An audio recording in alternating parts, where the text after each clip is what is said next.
Hello বন্ধুরা, তোমরা কেমন আছো? আশা করি সুস্থ আছো, অনেক অনেক ভালো আছো সকলে। আজ তোমাদের সামনে নিয়ে চলে এলাম আমার বাড়ি অর্থাৎ চৌধুরী বাড়ির দ্বিতীয় বর্ষের মা জগদ্ধাত্রী পুজোর কিছু মুহূর্ত। হ্যাঁ, 2025 বর্ষের মা জগদ্ধাত্রীর পুজো আমার বাড়িতে 4 দিন ব্যাপী অনুষ্ঠিত হয়েছিল। সেই মায়ের পুজো আজ তোমাদের সামনে কিছুটা তুলে ধরলাম। জগদ্ধাত্রী পূজায় হিন্দু ধর্মে মহাশক্তি আরাধনা এক বিশেষ উৎসব। জগদ্ধাত্রী শব্দের অর্থ হলো যিনি জগৎকে ধারণ করেন বা পোষণ করেন। দেবী দুর্গার অপরূপ রূপ হিসেবে কার্তিক মাসের শুক্লা নবমী তিথিতে এই পুজো হয়ে থাকে। আবার অনেকে কার্তিক মাসের শুক্লা ষষ্ঠী থেকে দশমী পর্যন্ত দুর্গা পুজোর ধাঁচে এই পুজো হয়ে থাকে।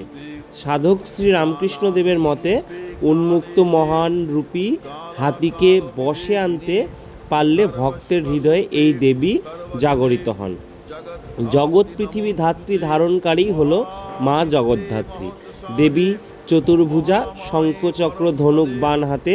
দেবী সিংহ বাহিনী, তার হাতে নিচে করিন্দ্রাসুর বা হস্ত্রী অসুরকে মৃত অবস্থায় দেখা যায়। দেবীর গলায় নাগযজ্ঞের মালা বা সাপের পবিত্র সুতো থাকে, যা বিপদের বিরুদ্ধে লড়াইয়ের প্রতীক। উন্মুক্ত চঞ্চল মনকে নিয়ন্ত্রণ করতে শিক্ষা দেয় এই পূজা। দেবীর পায়ের নিচে অসুর দমনের মধ্যে দিয়ে অহংকার অবিদ্যা দূর করে। দেবী সমগ্র সৃষ্টিকে নিরন্তর টিকিয়ে রাখেন। কৃষ্ণনগরের নদিয়া বা হুগলি জেলার চন্দননগরে জগৎ বিখ্যাত এই জগদ্ধাত্রী পুজো। মা জগদ্ধাত্রীর সর্বমুখর ঐতিহ্যের প্রতীক।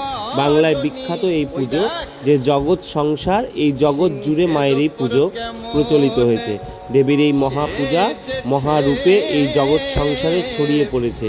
দেবী জগদ্ধাত্রী, যিনি জগৎকে সর্বমঙ্গলময় রূপে ধরে রাখেন, যিনি জগতের মাতা, যিনি চণ্ডিকা, তিনি জগদ্ধাত্রী, তিনি জগতের মঙ্গলময়ী চণ্ডিকা।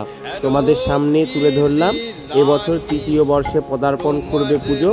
মায়ের এবছর পুজোতে থাকছে অনেক কিছু চমক। তোমরা অবশ্যই এসো, তোমাদেরকে আগাম জানালাম। এখনও অনেক দেরি। দুর্গাপুজোর পর শুক্লা ষষ্ঠী থেকে দশমী পর্যন্ত মায়ের দুর্গাপুজোর ধাঁচেই পুজো হবে। তোমাদেরকে আগাম আমি জানিয়ে রাখলাম। জগদ্ধাত্রী পুজোতে থাকছে অনেক অনেক চমক। তোমরা অবশ্যই আসবে। এবছর তৃতীয় বর্ষে পুজো পদার্পণ করবে, মায়ের পূজা হবে এবং 4 দিন ব্যাপী মায়ের পূজা হবে। তোমরা সকলে এসো, সকলে মায়ের কৃপা লাভ করো। সবাই মিলে বলো জয় মা জগদ্ধাত্রী।